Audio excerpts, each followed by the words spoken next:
Hello guys, कैसे हैं आप। उम्मीद करते हैं आप सब खैरियत से होंगे, खुश होंगे और हमारी दुआ है कि हमेशा खुश रहें, हंसते और मुस्कुराते रहें। मेरा नाम है रहमान अनवर और मैं हूं मोहम्मद और मैं हूं ज़फ़र इकबाल। और आज हम जिस वीडियो पर रिएक्ट करने जा रहे हैं, इस वीडियो का टाइटल है मौलाना अब्दुल्ला स्पीच ऑन हनुमान चालीसा।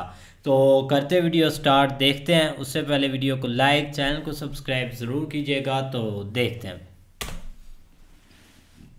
हनुमान चालीसा परेशानी के वक्त में हिंदू भाई पढ़ते हैं, यहाँ पे भी, नेपाल में भी पढ़ते हैं, हमारे बिहार में, हमारे बिहार और हमारे भारत में भी पढ़ते हैं, बल्कि एशिया महाद्वीप में ज्यादा पढ़ा जाता है। साफ साफ लफ्जों में पढ़ते हैं, जय हनुमान। जय मतलब जय हो, आप ऊपर रहे, आपकी जय हो, आपकी विजय, आप जिंदा रहे, आप आगे रहे, आप बड़े रहे, आपकी विजय हनुमान। जैसे जय हिंद बोलते हैं हम लोग इंडिया में, तो ऐसे जय हनुमान ज्ञान गुण सागर। जय हनुमान, जय नेकी करने वाली जात, जय ज्ञान वाली जात, जय गुण अकल शक्ति।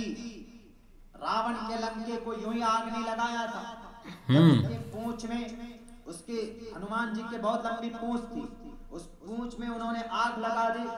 किन्होंने?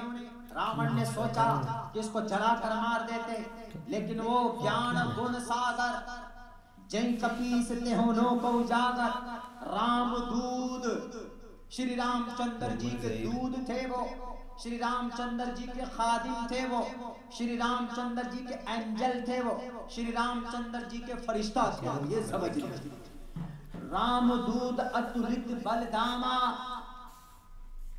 अनजन पुत्र पवन सुतनामा। लंबे कई मिनट लग सकते इसको पढ़ने में। तो जब देखता है बच्चा, छोटा मासूम बच्चा होता है, अपने घर में देखता है कि अब्बा जय हनुमान ज्ञान गुण सागर, जय कपीस ते हो लोक उजागर, रामदूत। क्या बात है मौलाना साहब। पवन सुतनामा। जब देखता है कि हमारे अब्बा तो हनुमान चालीसा पढ़ रहे हैं, तो हनुमान चालीसा हिंदू भाइयों के यहाँ ऐसा मकाम रखता है जैसे आयतल कुर्सी हम लोग अल्लाहु ला इलाहा इल्ला हुवल हय्युल क़य्यूम ये पढ़ते हैं हम लोग, उनके यहाँ माना जाता है, उनके कॉन्सेप्ट के मुताबिक। लेकिन मेरे हिंदू भाइयों, गलत है। इसलिए गलत है, इसलिए गलत है। अभी मैंने एक मंत्र पढ़ा आप लोगों के सामने में। कौन सा मंत्र है? ओम शन्नो वरुण शन्नो मित्र शन्नो भवत्वर्यमा। ये मौलाना साहब ने बृहस्पति, ये कटे हुए नहीं, रिसर्च करते हैं अल्हम्दुलिल्लाह। बहुत से लोग बोलते हैं, एतराज करते हैं कि मौलाना what is need to the read in जलसा द सीरत लास्ट प्रॉफिट मोहम्मद सल्लल्लाहु अलैहि वसल्लम, जहां बोली जाती है सीरत, क्या जरूरत है वहां पर वेदांत को, संस्कृत को पढ़ने की। हमने कहा कि भाई मुझे शौक नहीं, और फिर पता चला कि रिसर्च करने में इतना दिमाग खपता है, इतना दिमाग खपता। हमने 5 किताबें जब 5-5, 10-10 सफ़े की पढ़ ली, तब जाकर वो असीमानंद जी, यति नरसिंहानंद सरस्वती जी का जो एतराज था, जिहाद वाला एतराज, हमने उसके ऊपर कम से कम 3 से 4 श्लोक ढूंढे हमने श्रीमद् भगवत गीता के, और हमको मिल गया। और हमने लोगों के सामने वो मंत्र रखे कि वही बंदा कहता था कि मोहम्मद तलवार वाले जिहादी थे।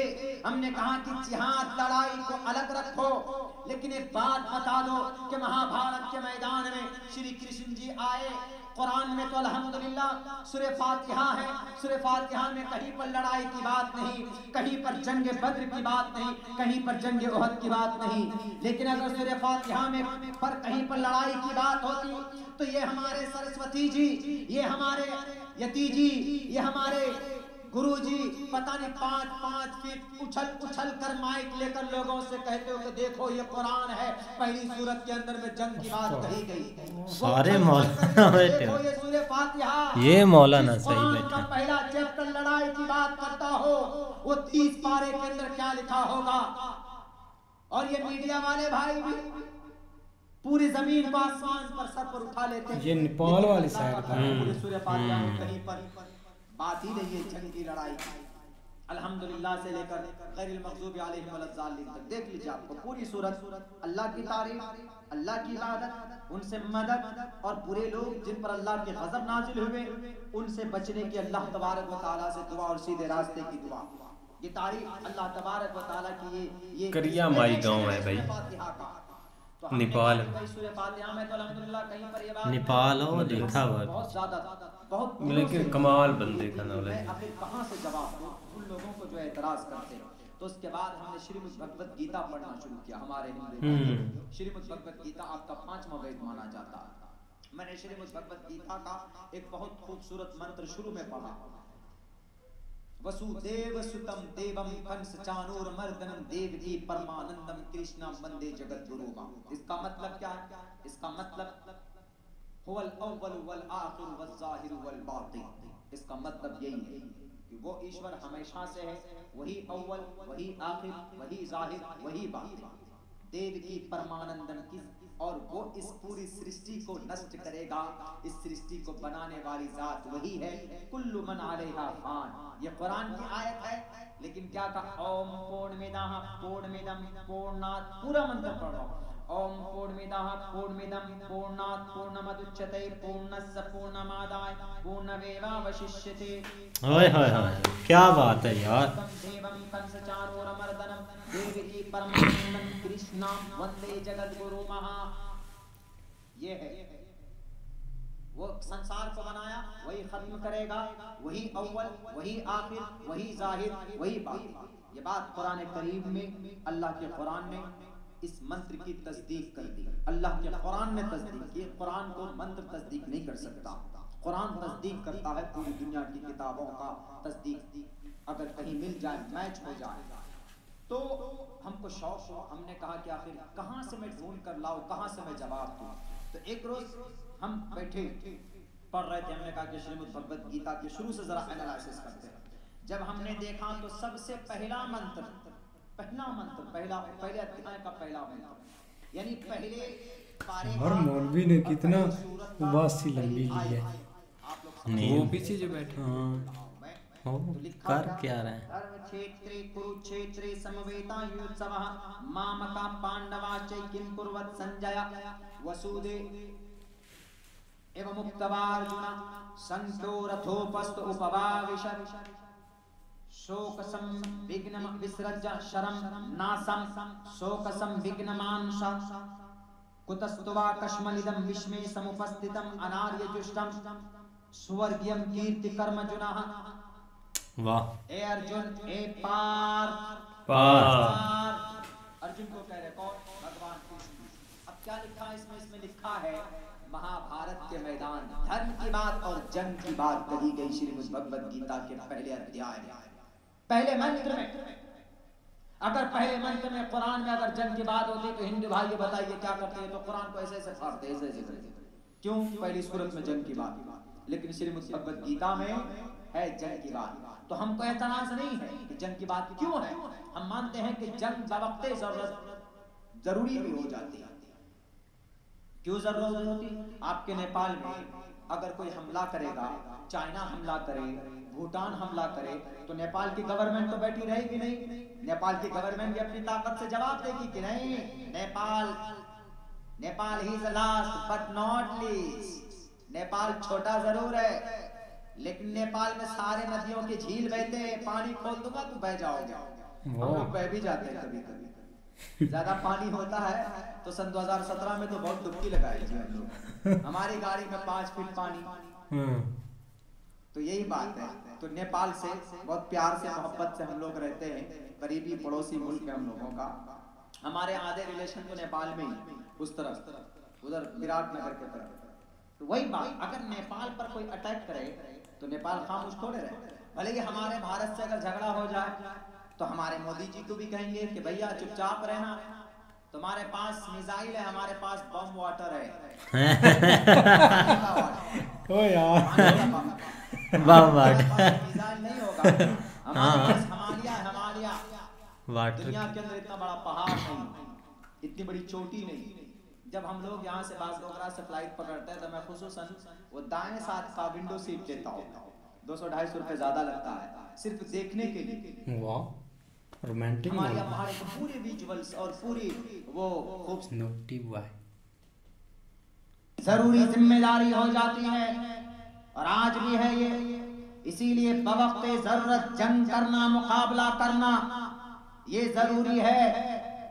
हम नहीं कहते कि श्रीमद् भगवत गीता के पहले अध्याय के पहले मंत्र में जंग और धर्म, सबसे पहले धर्म क्षेत्र कुरुक्षेत्र, धर्म फील्ड में, लड़ाई के मैदान में, कुरुक्षेत्र का मतलब लड़ाई के मैदान में, समवेतायोत्सवः मामकः पांडवाश्च किं कुर्वत् संजय। ओ संजय मुझे बताओ कि वहां महाभारत के मैदान में what is happening between my child, हाय क्या बात, पांडु दोनों पुत्रों के दरमियान में व्हाट इज हैपनिंग, क्या हो रहा है जरा मुझे बताओ, यानी जंग की बात बताओ। तो संजीव ने कहा कि सर आपके जो पांडवों का जो बड़ा बेटा अर्जुन है वो अपना हथियार डालकर बैठा हुआ है, एवं मुक्तवार्जुन संख्योरथोपस्तोपवाविशत् विसृज्य शरमनासं शोक संविघ्नमांस शोक संगम में बैठ गया कि मैं क्यों लड़ाई करूं, मैं क्यों मुकाबला करूं, बैठा हुआ है, बुजदिल बन गया। वो कब बुजदिल बन गया, उसको तो गाजर मूली की तरफ दुर्योधन काट देगा। कौरवों की तरफ से दुर्योधन थे, लड़ाई किस बात की थी, जमीन के ऊपर लड़ाई थी, जो भी लड़ाई हो, लेकिन लड़ाई तो थी वहां पर। उसके बाद तब आते हैं 8वां अवतार कौन, विष्णु जी। कौन है विष्णु जी? विष्णु जी ब्रह्मा विष्णु शिव, यही तीनों परमात्मा है जो पूरी दुनिया को चलाते हैं। तेरी ब्रह्मा पालते हैं विष्णु, मारते हैं शिव। ये विष्णु जब देखा कि वो अर्जुन जब रास्ते पर है, हक पर है, तो क्यों हथियार डालकर बेवकूफ बैठा, मतलब उन्होंने सोचा, मैं नहीं कह रहा, उन्होंने। तो श्री कृष्ण जी फौरन आते, जमीन पर अवतरित होते और कहते हैं कि एवं मुक्तवार्जुन, अर्जुन तुम मुक्ति चाहते हो, बुजदिल तो बनकर बैठ गए तुम। एवं मुक्तवार्जुन संख्योरथोपस्थ उपवाविशत्, why did you decide to put down and your bows and arrows?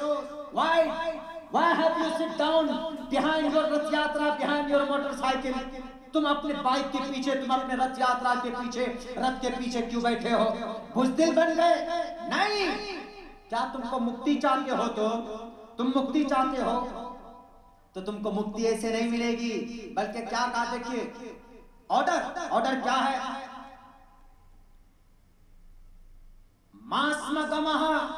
मास्मगमः या अय्युहन नबी हर्रिज़िल मुमिनीना अलल क़िताल। सेम इस आयत का मतलब जो है मास्मगमः नैतद्वयुपद्यते पार्थ क्या था, ए पार्थ, अर्जुन की अम्मा का जो लक़ब था, कुंती का जो लक़ब था पार था, का ए पार नैतद्वयुपद्यते, ए कुंती की, ए पार्थ की, ए औलाद कुंती के बेटे, हृदय शुद्रम दौर्बल्यम, उठाओ तीर को, तलवार को, मुकाबला करो इनका कौरवों का। उन्होंने कहा कि सर मेरे सामने मेरे अब्बा है, मेरे सामने मेरा सौतेला भाई है, मेरे चाचा है, मेरे गुरु हैं। उन्होंने कहा कि ये अधर्मी है, ये अधर्मी है, इनके खिलाफ लड़ना होगा, इनके खिलाफ तुम्हें मुकाबला करना होगा। हमको पॉइंट मिल चुका था। क्या बात है। लेकिन यार ऐसे ऐसे मौलाना पड़े हुए हैं भाई, हम तो देखकर हैरान हो जाते हैं कि इतना बड़ा जो एक मजमा लगा हुआ है, एक महफिल लगी हुई है, एक जलसा जैसे हो रहा है कि उन्होंने सबको बिठा कर एक इतनी प्यारी बातें कर रहे हैं, एक महाभारत को लेकर, अर्जुन को लेकर। सही बात है कि एक और भी वीडियो बनाई है, लेकिन इधर भी मौलाना ने एक सबसे पहले तो उन्होंने हनुमान चालीसा से स्टार्ट किया है, हनुमान जी से स्टार्ट किया है कि हनुमान जी की पावर बताई है। लेकिन हनुमान जी के अंदर जो पावर है ना, या उनकी बातों पर आ जाए तो वो ख़त्म ही नहीं होने वाली। एक उनकी पावर, उनकी बातें कि जब उन्होंने एक स्टार्ट किया था, असल मज़ा जब आता था जब एक राम जी एक इशारे करने से पहले ही हनुमान जी वो जा रहे होते हैं, और एक पता भी नहीं चलता था कि हनुमान जी क्या है, कैसे है यार। उनके मुंह में बात होती थी कि ये कौन करेगा, साथ ही आगे जो है ना वो सही बात है भाई। एक हनुमान चालीसे में भाई बहुत पावर है, एक जिन्होंने एक रियल फील किया है ना हमने तो भाई उनकी बातें भी सुनी है, और वो जब वो बताते हैं ना तो एक हैरानगी होती है। रणवीर सर ने भी बताया था क्योंकि उन्होंने फील किया था। और मौलाना साहब की बात करें तो यार ये ऐसा एक लफ्ज़ निकालते हैं ना, पता नहीं इनके पास मिसालें काफ़ी होती है। जैसे वो बोल रहे थे कि हमारे पास बम वाटर है वो सही मौलवी ने नहीं, असल में उन्होंने एक डिफेंस के ऊपर जो है ना वो डिफाइन कर रहे थे कि अगर आपके ऊपर कोई ऐसे संकट आ जाता है, मतलब किसी अदर कंट्री की वजह से या कोई वैसे ही, तो आपके ऊपर फर्ज हो जाता है कि आप अपनी जो है ना वो रक्षा करें या अपना डिफेंड करें या अपने आप को बचाएं। वो चाहे आप अकेले हैं या चाहे आपका पूरा घर है, चाहे आपका मोहल्ला है, चाहे आपका मुल्क है, ठीक है, सिटी है, मोहल्ला जो है ना आगे आपका कंट्री है, तो लिहाजा आपके ऊपर ये इम्पोर्टेंट हो जाता है या आपके लिए ये जो है ना हो जाता है कि आप उसकी हिफाजत करें। तो इसके ऊपर वो बता रहे थे, लेकिन भाई नॉलेज था उनका, वो हर तरीके से यार एक देखो ना, एक यही नहीं कि मतलब क्या हमला क्या होना है, वो ऐसे मजाक में बातें कर रहे थे, लेकिन फिर भी भाई एक काफ़ी लोग सुन रहे थे सुकून से और चीज़ें समझ भी रहे थे। ये एक होती है समझने की बात है। इधर एक हमारे भाई पाकिस्तान में ऐसी बातें होती तो पता नहीं कितनों ने खड़े होकर क्या क्या क्वेश्चन। हमारे इधर जो मौलवी है ना, अगर वो महफिल में आकर जोर नहीं ना लगाते, उसको हम मौलवी नहीं बोलते। मतलब उसने बताना है ना, हमने यहाँ चल कर बाहर जाना है, यहाँ से चल कर। अगर वो जोर से बोलता है हमने यहाँ से चल कर बाहर ऐसे जाना है, चंगा अच्छा सा जोर लगाकर, फिर वो पक्के मौलाना है। इधर उन्होंने एक आराम से, भाई मैं नहीं बोलता, मेरा गला जोर ना लगाए, आपका जोर दोनों साइडों से नहीं, मेरा गला खराब है, मैं इससे भाई बोलता। बाकी अच्छी वीडियो थी, मिलते हैं नई वीडियो के साथ, तब तक के लिए गुड बाय, टेक केयर।